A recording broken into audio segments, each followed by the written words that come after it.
Ultrasound is a medical imaging technique that uses high-frequency sound waves to create pictures of organs, tissues, and other structures inside the body. It's a non-invasive procedure, meaning it doesn't involve any needles or incisions. How does it work? A device called a transducer sends out sound waves into the body.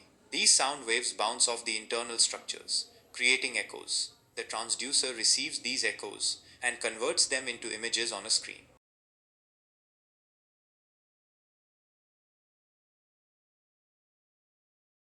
Common uses of ultrasound: pregnancy, to monitor the development of a fetus, check for abnormalities, and determine the due date. Abdominal exams, to examine organs like the liver, gallbladder, spleen, kidneys, and pancreas. Cardiac exams, to evaluate the heart structure and function.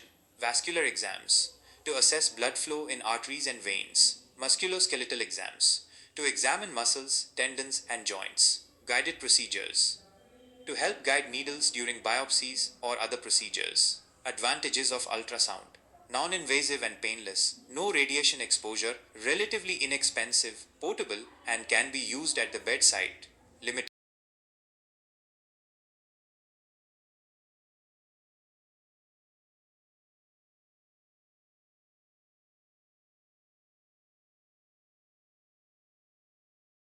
of ultrasound: cannot penetrate bone or air. Image quality can be affected by body habitus, size and shape. Requires skilled